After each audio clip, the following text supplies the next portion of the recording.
All right, get ready to dive deep today. We are tackling the high insulin levels. And to do that, we're taking a close look at this YouTube video by Dr. Sten Ekberg.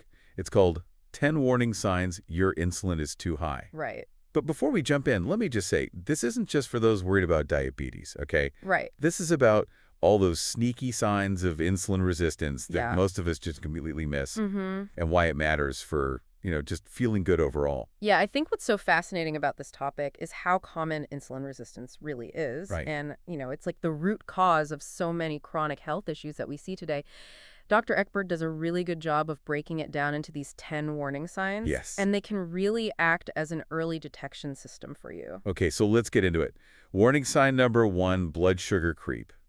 Even the name just kind of grabbed me. Yeah. What is that all about? Well, it's a great way to describe what's happening when your blood sugar is consistently higher than it should be. Okay. Even if it's still within that, normal range. So you're saying the normal range might not be so normal? Yeah, most labs use a range of 70 to 100 milligram ethyl. Okay. But Dr. Ekberg, he argues that the optimal range is actually much narrower, between 82 and 88. So even if my blood sugar isn't super high, like screaming diabetes, Right.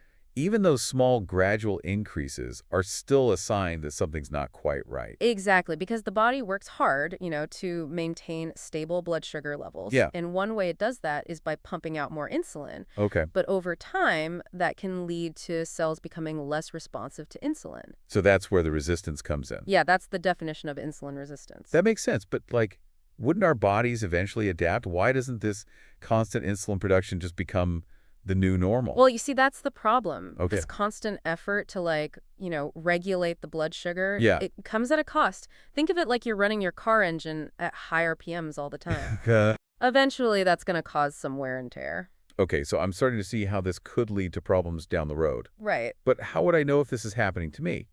What are some other signs to watch out for? Well, the second warning sign is one that you're probably pretty familiar with. Okay. Sugar cravings. Oh, tell me about it. It feels like sometimes I can't resist those sweets. Yeah. No matter how hard I try. Is that really tied to insulin? It absolutely can be. Okay. Remember when your blood sugar drops, your body wants that quick fix? Right. And when you're operating in a state of high insulin, those cravings can become even more intense. So it's like my body's kind of addicted to that sugar rush. Yeah, in a way. It's like a vicious cycle: high blood sugar, high insulin cravings, and then even higher blood sugar. And then you crave more. Exactly. And this leads us to the third warning sign: persistent hunger. Wait, I thought being hungry was just like a part of life. Right. Are you telling me that my constant hunger could be a sign of insulin resistance? It definitely could be. Here's how it works. So insulin's primary role is to regulate energy storage. Okay. It promotes lipogenesis, which is the process of converting glucose into fat. Right. And then it blocks lipolysis, which is the breakdown of stored fat for energy. So if insulin's always high, Yeah. my body's stuck in fat storage mode. Yes. Even when I'm not eating. Exactly. It's frustrating. It is. And that's why you might feel hungry even after a meal. Your body's struggling to access its energy reserves because insulin is blocking that process. This is really starting to connect some dots for me. Yeah. Like constant hunger, sugar cravings. Those are things I've always kind of struggled with. It's interesting to think that insulin might be playing a role. It's definitely worth considering. Yeah. And this brings us to the fourth warning sign, which is really a direct consequence of what we were just talking about. Weight gain, particularly that stubborn fat. Okay. You're constantly hungry, so you eat. Right. But your body's not efficiently burning that stored fat because insulin is keeping it locked away. This makes me wonder about all those, low-fat, low-calorie diets out there. Yeah. Are they actually making the problem worse? That's a great question. Yeah. And it's something that Dr. Ekberg actually addresses in his video. Okay. The problem with a lot of these diets is that they don't address the underlying hormonal issue of insulin resistance. Right. They might temporarily restrict calories, but they don't fix the root cause of the problem. So it's not just about what you eat, but how your body's processing those foods. Exactly. And that brings us to the fifth warning sign, which might surprise you: fatigue. Wait, fatigue? Yeah. I thought fatigue was like low energy, Right. not high blood sugar. Most people do. But remember, if your cells are becoming resistant to insulin, Right. that glucose can't get in efficiently. So you have plenty of fuel, Okay. but your cells are essentially starving. So I could have high blood sugar and still feel completely drained. That's right. It's like having a full gas tank, but a car that can't access the fuel. Right. And on top of that, your body's spending a lot of energy just converting that excess glucose into fat, which further contributes to fatigue. Wow, insulin's a much bigger player than I realized. It is. And it gets even more complex with this next one, the sixth warning sign, brain fog. Right. I mean, does insulin really impact our brains too? It does. The brain can actually become insulin resistant as well. Wow. There's a growing body of research on the link between insulin resistance and Alzheimer's disease. Really? Sometimes referred to as type 3 diabetes. So if I'm feeling foggy-headed, it might not just be stress or lack of sleep. Right. It could be my insulin acting up. It's certainly a possibility, and it really highlights how important it is to take even those mild cognitive changes seriously. Yeah. They could be a sign of a much deeper metabolic issue. Okay, I'm definitely seeing why this is also important. What's the next warning sign? Okay, number 7 is high blood pressure. Okay. When insulin levels are high, they can cause the kidneys to retain more sodium. Right. And where sodium goes, water follows. Yeah. This leads to increased blood volume and, as you might guess, higher blood pressure. So basically, high insulin just messes with that delicate balance our kidneys usually maintain. Exactly. It seems like addressing the root signs is always the better approach. Mm-hmm. Okay, what about warning sign number 8? Okay, this one might seem a bit odd. Okay. But stick with me, skin tags. Skin tags, really, those little things. Yeah, those small, fleshy growths that often appear on the neck, armpits, Right. or areas where skin rubs together. I've always wondered about those. What on earth do skin tags have to do with insulin? Well, remember how we talked about insulin being anabolic, meaning it promotes growth? Yeah? Well, high levels of insulin can stimulate cell division, Okay. especially in those areas of, friction or irritation. Right. Skin tags are essentially benign overgrowths of skin cells, and high insulin can contribute to their development. So those little bumps are more than just a cosmetic issue. Right. They could actually be a sign that something's off with my insulin levels. That's right. It's a subtle clue that something might be going on with your metabolic health.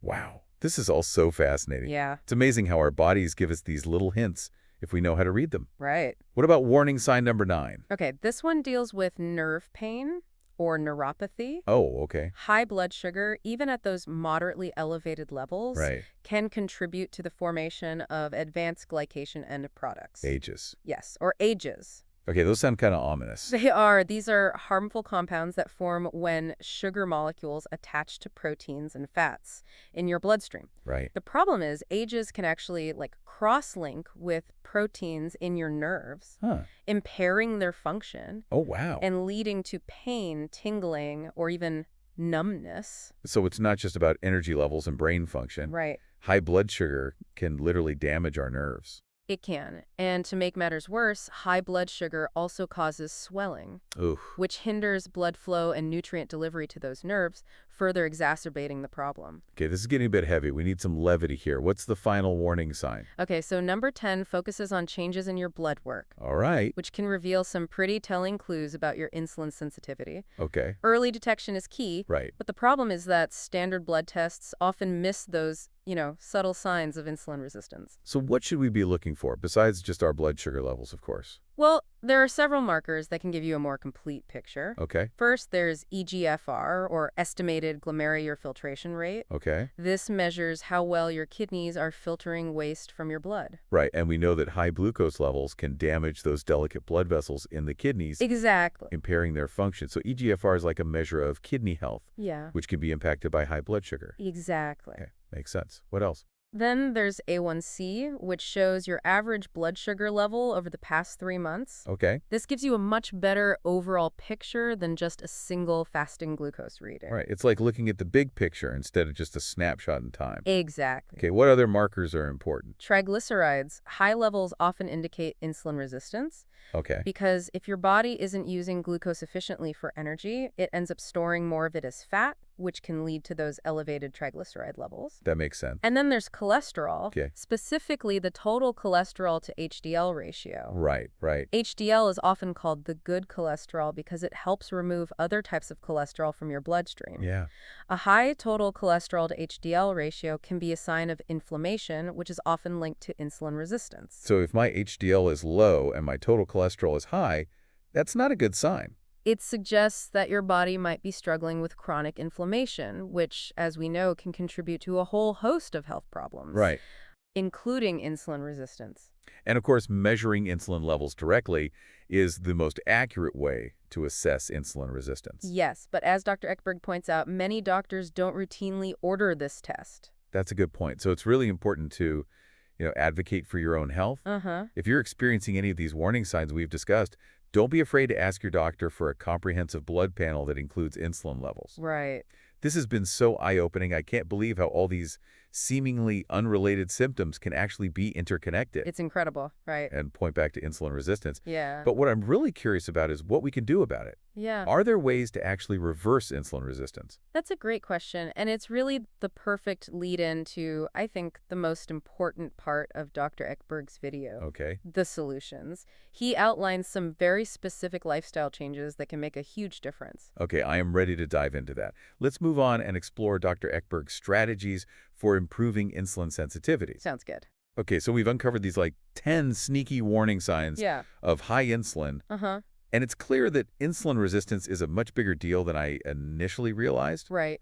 But what can we actually do about it? That's what I'm really curious about. That's the million-dollar question. Yeah. And Dr. Ekberg doesn't disappoint. Okay, good. In his video, he outlines some really powerful lifestyle changes that can make a real difference in reversing insulin resistance. Okay, I'm all ears. Let's hear those solutions. Well, the foundation of it all is, of course, diet. Okay. Dr. Ekberg really emphasizes the importance of reducing refined carbohydrates and sugars. That makes sense. We've been talking about how those refined carbs send our blood sugar soaring. Right. Forcing our body to pump out more and more insulin. Exactly. So cutting back on processed foods, sugary drinks, and those refined grains, that's crucial. Okay. It's not about eliminating carbs entirely. It's about choosing the right kind of carbs. Right. So swiping those white breads and sugary cereals for more whole grains, fruits, and vegetables. That's the idea. Okay. And along with reducing those refined carbs, Dr. Ekberg also talks about increasing your intake of healthy fats and protein. Okay. These nutrients help stabilize blood sugar levels and keep you feeling full and satisfied. Right. Which can really help reduce those intense cravings. I've started to see a theme here. Uh-huh. It's about giving our bodies a break from those constant blood sugar spikes. Yes. And allowing insulin levels to kind of settle down. Exactly. And that's where the next strategy comes in. Intermittent fasting. Ah, yes. Intermittent fasting. Right. I've heard so much about it, but I have to admit, I'm a little intimidated. Sure. Is it really as hard as it sounds? It doesn't have to be. Okay. Dr. Ekberg explains that it's not just about restricting calories. Okay. It's about giving your body these extended periods without food, right, which allows insulin levels to drop and helps restore insulin sensitivity. So it's kind of like hitting the reset button on our metabolism. That's a great way to put it. Okay. And it doesn't have to be drastic, You can start with something as simple as a 12-hour overnight fast. Okay, that seems doable. Yeah. So no late-night snacking. Right. But what about exercise? How does that fit into the picture? Well, exercise is a really powerful tool for improving insulin sensitivity. Okay. When you're physically active, your muscles use glucose for energy, right, which helps to lower blood sugar levels, and reduces the demand on your pancreas to produce insulin. So every time I hit the gym or go for a walk, yeah, I'm essentially giving my cells like a little insulin sensitivity boost. Exactly. And the great thing is that it doesn't require intense workouts. Okay, good. Even moderate activity like brisk walking or gardening can make a difference. I love that. It's all about those small, consistent habits that add up over time. Absolutely. And speaking of habits, yeah, Dr. Ekberg also emphasizes the importance of two other really key factors: sleep and stress management. Wait, so lack of sleep and stress can actually worsen insulin resistance? They can. When you're sleep deprived or chronically stressed, your body releases hormones like cortisol,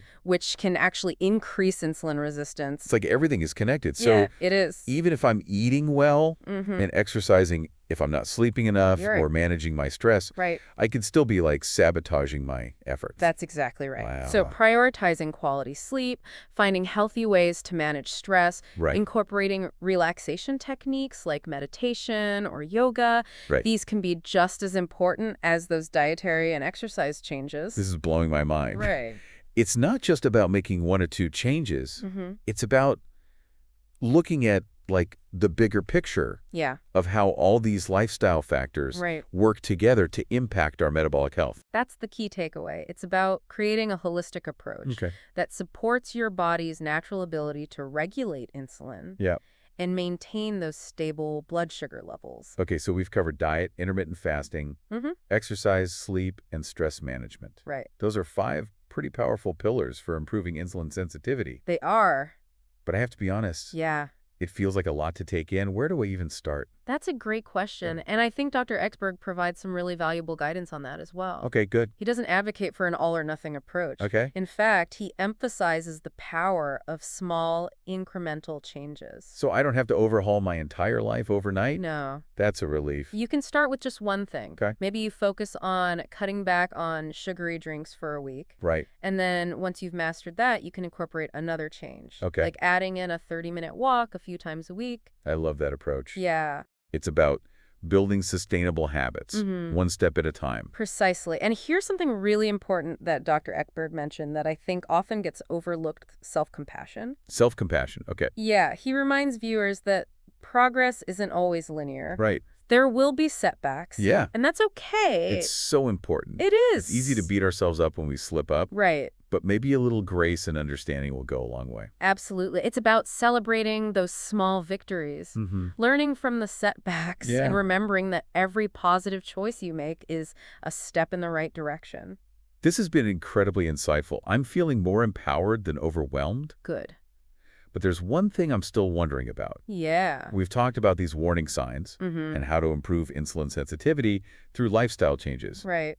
But what about those who are already dealing with more serious issues like prediabetes or type 2 diabetes? Right. Is it still possible to reverse those conditions? That's a great question, and it really deserves its own deep dive. Yeah. Dr. Ekberg does touch on this in his video, and he offers a message of hope. Okay. While reversing these conditions can be more challenging, Right. it's often still possible with the right interventions. So there's hope even for those who are further along in their metabolic journey. Absolutely. That's really encouraging. Yeah. But we'll have to save that deeper dive for another episode. We will. For now, I think the takeaway for our listeners is this. Yeah. No matter where you are on your health journey, Right. you have the power to make choices that support your metabolic health. You do. It's never too late to start making those positive changes. Absolutely. And before we wrap up this part of our deep dive, I'm curious, is there anything that Dr. Ekberg mentioned that particularly stood out to you?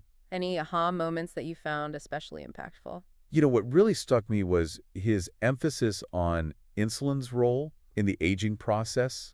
Oh, interesting. He explained that insulin resistance not only increases our risk for all those chronic diseases we talked about, Right. but it also accelerates the aging process at a cellular level. Wow. Really? I never thought about it that way. Yeah. So by addressing insulin resistance, we're not just preventing disease. Right. We're potentially slowing down the aging process. That's the idea. That's incredible. And it goes beyond just physical aging, you know? Okay. We talked about how improving insulin sensitivity can also enhance cognitive function. Right. And even improve mood. Wow. So managing our insulin levels isn't just about living longer. Right. It's about living better. Exactly. It's about improving our quality of life in every aspect. This has been an amazing deep dive. Yeah, it has. I feel like I've learned so much about the dangers of insulin resistance. And more importantly, how we can take control of our metabolic health.